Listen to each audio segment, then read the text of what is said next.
Hello everybody, this is KM and welcome back to my channel. If you don't know, my channel is all about discovering or rediscovering musicals. And currently right now I am studying 1776 for America's 250th anniversary this summer. I've reacted to 1776, the movie musical. Stop right there.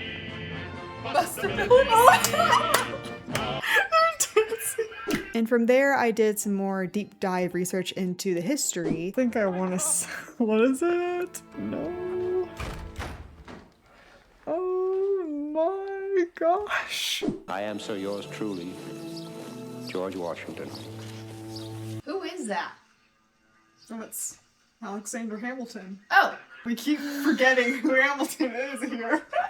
Yes, on this channel we do more than just musical theater apparently, because I love to do all the things. I like to look into books and into movies and into TV shows, and it just goes on and on and on. And what I also like to do on this channel, what I like to react to, is documentaries as well. Since 1776 is over a very significant time of American history, I thought it would be a good idea to watch a documentary to understand that time period. And let me tell you, there are so many documentaries over the founding of America. It got to the point where I was very overwhelmed and just decided to go with the most recent documentary that I could find, which is The American Revolution. This documentary is available on the PBS website, so if you yourself want to check it out, you can. And there is a lot of extra material on the website if you are curious to know more. You do have to pay though, so just a warning there. I will personally look at all these things at my own time, but if you want to check it out, I will link the website in the description box down below. But without further ado, let's just get started because this series is a long one. Let's go.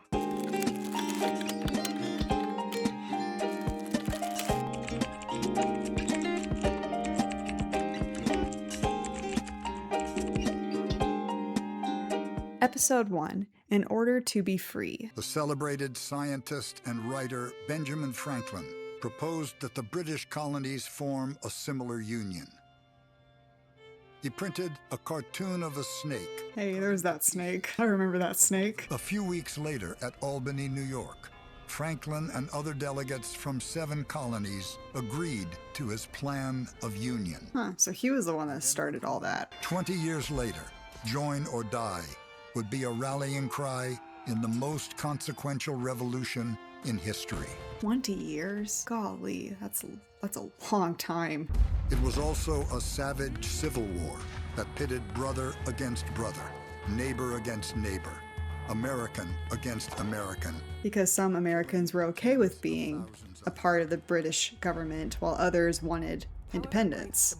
So, of course, that would cause quite the conflict amongst neighbors and families and such. What the American Revolution gave the United States was an actual idea of a moment of origin. I've seen that painting. With a set of stakes that are so far beyond what any set of events and any set of people can plausibly carry, that it has made the way that Americans think about this period very unreal and detached.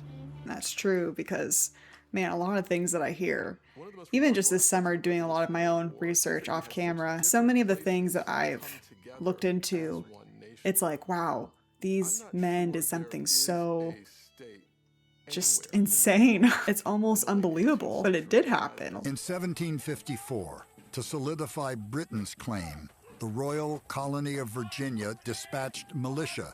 So we're going way back in history. If so, George Washington fired the very first shot of a global conflict that would come to be called the 7 Years' War. Man, did he really? Washington started it all. 2 horses were shot from under him. Musket balls ripped through his hat and jacket. Oh my gosh. Get most of his men safely off the battlefield.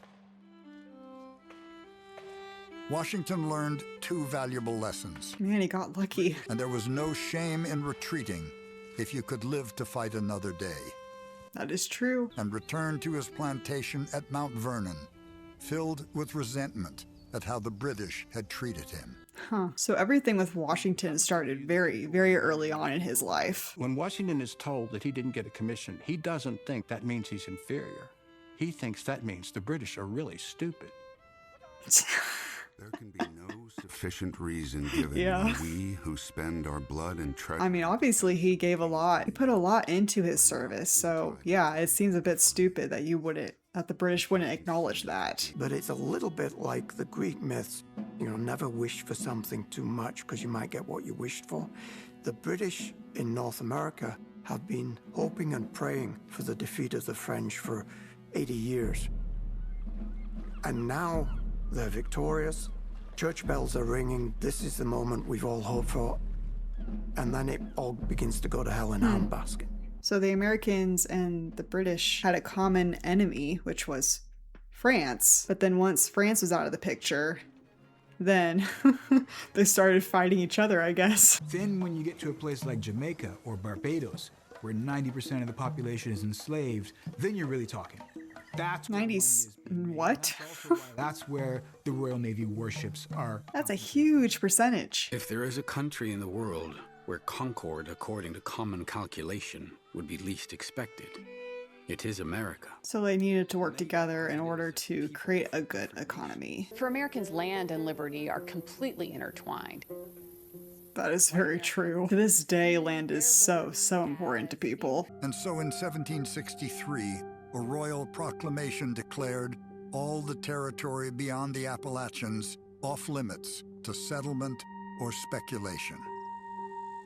It's crazy looking at that map and not seeing, the United States. Literally, majority of that map was reserved for the Indians. And then the sliver of that land was the 13 colonies. It's not because the British government is especially concerned about Native Americans. It's because they don't want Americans spreading out, where they'll be even more difficult to control. Part of British policy is British settlers will stay near the coast. And part of the colonist answer is, no, sorry, we're not doing that. So the British wanted to keep their people near the ocean, but the settlers really wanted to explore more of the land and get more land. George Washington had married an enormously wealthy widow, Martha Dandridge Custis, and had made himself still wealthier, speculating in Western lands. Oh, was she married before she married Washington? Britain was in the midst of a post-war depression, and British consumers were already burdened with higher taxes than were the subjects of any other European monarch. That's awful. Well, let's tax the American colonists, right? They should pay their share because, after all, we fought the war for them, and this is to defend them. Of course. Why not? Let's just punish everybody for our mistakes. The fear was, if we give in to this precedent, if we pay this small stamp tax now, what will they do in the future? In the Virginia House of Burgesses, Patrick Henry introduced a failure as a brewer and as a collector of local taxes. Adams was a master of propaganda. His mission, he once explained, I did see some of that from the John Adams TV show that I reacted to. It became very common to discuss how you govern people and how people are free. These ideas had filtered into the general population. It's important to be educated. By the time the Stamp Act was supposed to go into effect, none of the 13 colonies had an official in place willing to enforce it. Good job. It's really good. Wow. In the colonial world, in the European world, democracy had a bad name. It was a synonym for anarchy. It had a reputation as being turbulent, as a system exploited by ruthless politicians called demagogues, people who pandered to the passions of common people in order to whip them up and get them to do passionate things and to get government to serve them and to prey upon the property of more wealthy people. So democracy is not the aspiration that creates the revolution. The revolution creates the conditions for people to aspire to have a democracy. I guess because it was unheard of for the people to have a voice, for the people to rule themselves and rule the government. So for the people wanting to have a say, that seemed almost treasonous in a sense. It asked Benjamin Franklin, then living in London as a lobbyist for Pennsylvania, to appear before the House of Commons, hoping that hearing from the best-known American on Earth would help. Franklin patiently answered 174 questions.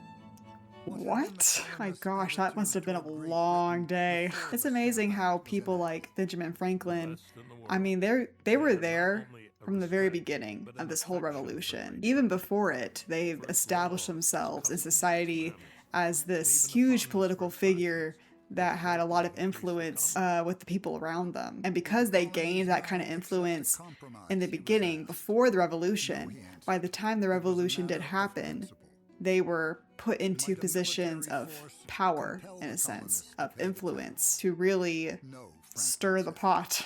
When the news reached America in April, the Sons of Liberty disbanded. Their rights as Englishmen seemed to have been restored. That must have felt really good. To fight against a government like that and say, no, we're not giving you our money, and they win, that's huge. But beginning in the summer of 1767, the British government, still struggling with war debt, would win passage of 5 new laws. Oh, great. Good. It imposed new taxes on 4 items manufactured in England: glass, lead, paper, and painter's colors. And on a 5th item, tea. Oh no. Boston Tea Act. Women, who normally played a subordinate role in public life and had almost no legal rights, joined the resistance by the thousands as Daughters of Liberty. Good for you. Crisis. Good for you, girls. Women stopped drinking tea. Women started making their own fabric. Women started making toys for their children. Wow. And they didn't stop buying British things and start making their own things. They publicized it. Wow. That's awesome. To invite the women of the community to come down to the church and to spend the day spinning and weaving cloth.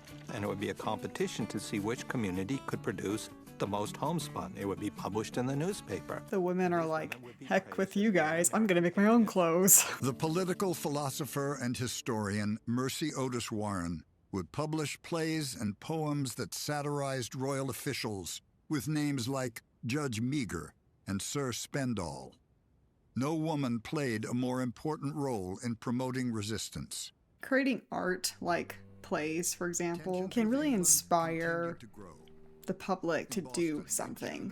I mean, people sometimes really downplay what art can truly do, how art can change the world, change people's mindsets, cause them to act or speak, just to have a voice. Like, it's powerful what art can do, what art can inspire people to do. It's one of the reasons why I love musical theater so much, why I decided to have my channel revolve around musical theater, because musical theater is an art form that really inspires me, really causes me to feel and to act and to just want to do something. I was born in Boston, in America, in the year 1760. In the time I was at school, the Troubles began to come on, and I was told the Day of Judgment was near at hand, and the moon would turn into blood and the world would be set on fire. Even all the way back then, Christians of all denominations would say something like that. It's just Protestants, Catholics, I mean, golly, no matter where you are in the timeline, Christians just always assume the end times are near. I mean, technically they're not wrong. Every day you get closer to the end times, you are closer to the end times. But they think that the end times are now because of whatever hardships are going on in their world. Some indiscretion on the part of Boston's warmer people, or of the soldiery, may occasion a tumult. And if blood is once drawn, there is no foreseeing how far the mischief may spread. So they didn't respect the place they were living in. They just caused chaos and mayhem and disrespected the people around them. It doesn't matter if you're in a place of authority, you should always be respecting the people around you, whether they're higher than you or lower than you. Paul Revere creates... I know that picture. In 1772, events beyond Boston gave Adams the ammunition he needed to spread his radical message throughout the colonies.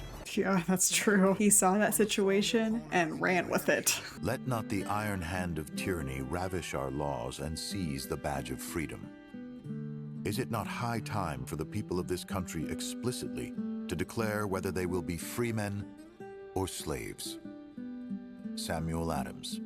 I wish people had this kind of fiery spirit, men and women, because golly, just what a lot of these people were willing to sacrifice for their freedom is astounding. It's incredible. Phyllis Wheatley, who was stolen from Senegambia in West Africa and taken to Massachusetts as a young girl, was renamed. Oh, it's terrible.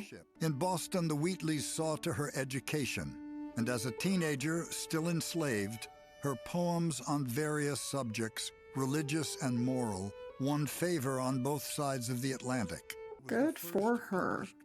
After all of that, I can't imagine the amount of trauma. Oh my gosh. Like, to go through all of that as a little girl, to be taken from your home, kidnapped, and shipped to another country, and then sold to a fan, like,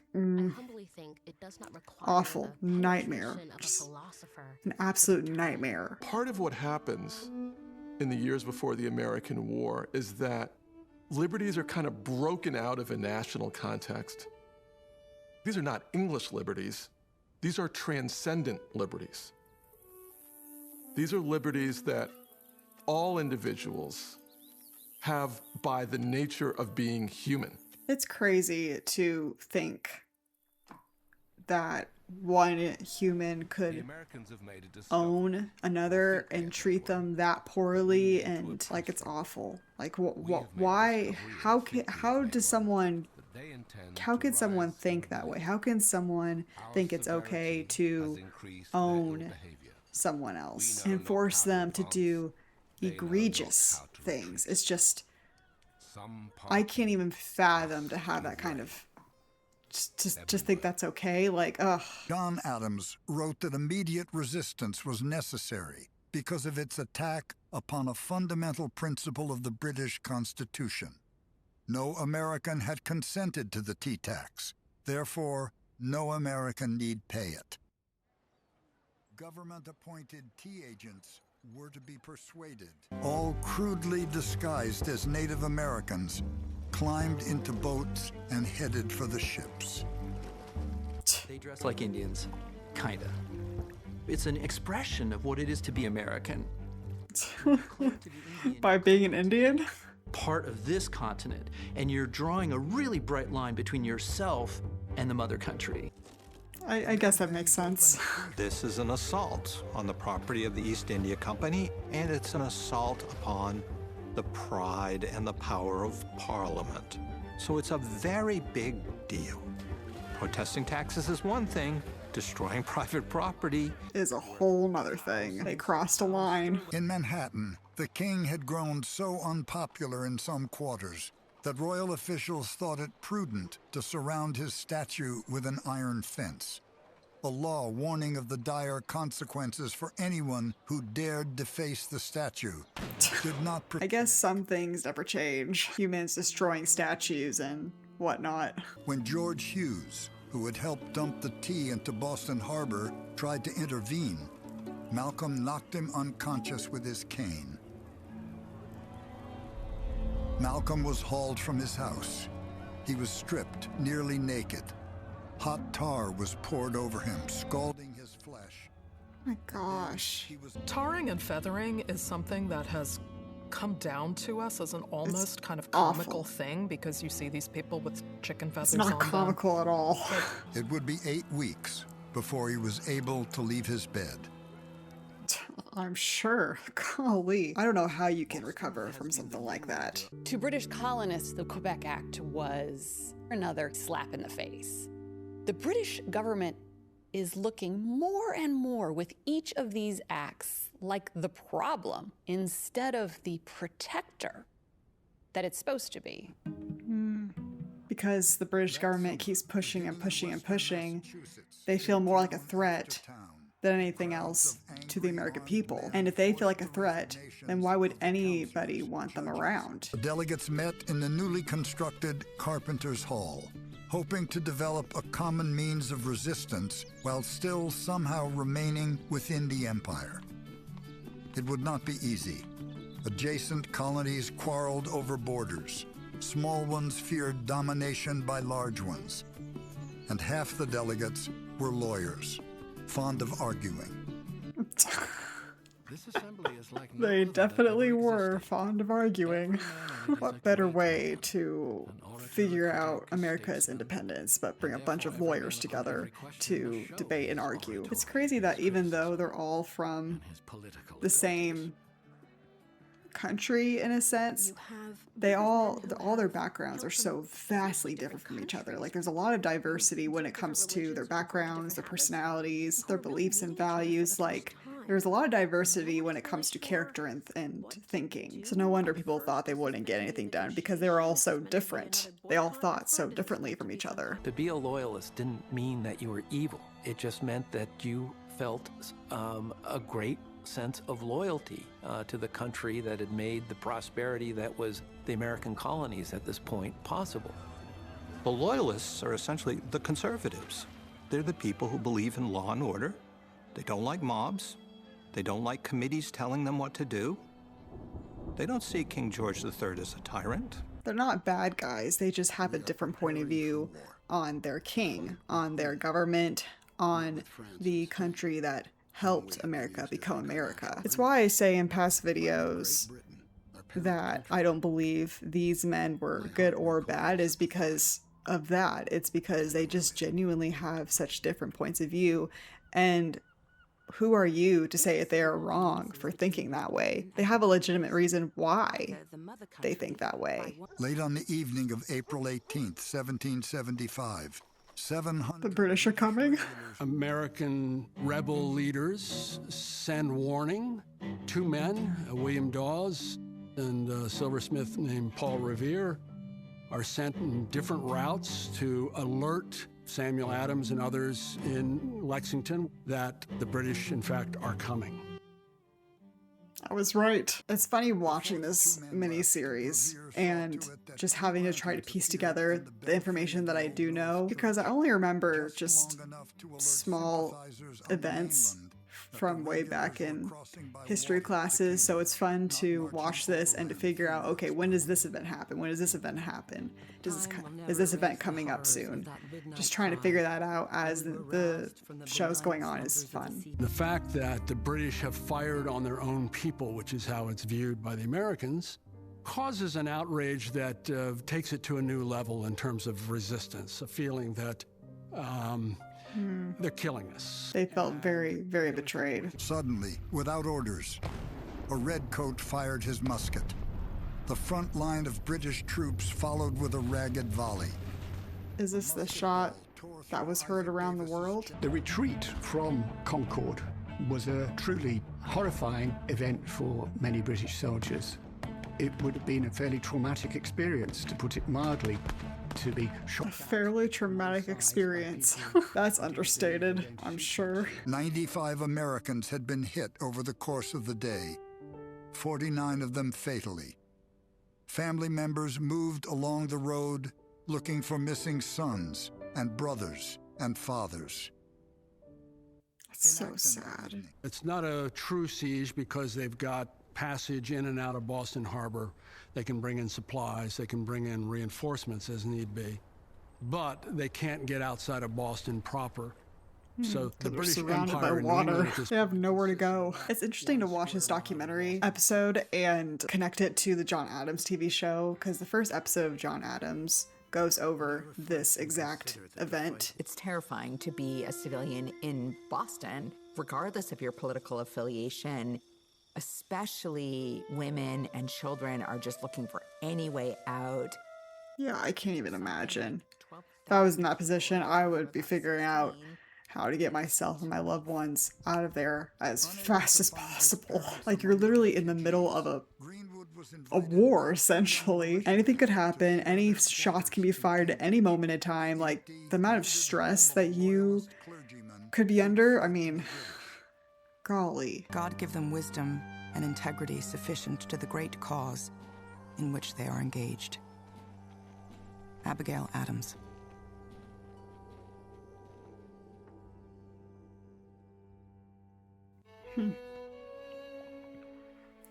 Good first episode.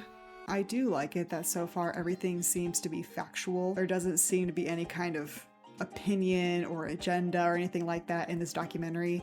They're just telling the story how it is. They're just telling history how it was and trying to visually show that to the best of their abilities. That's what I want from a documentary. So far I'm pleased by that. I do wish there was some text to show the passage of time, because they'll say like, now it's May 1754 and yada yada yada.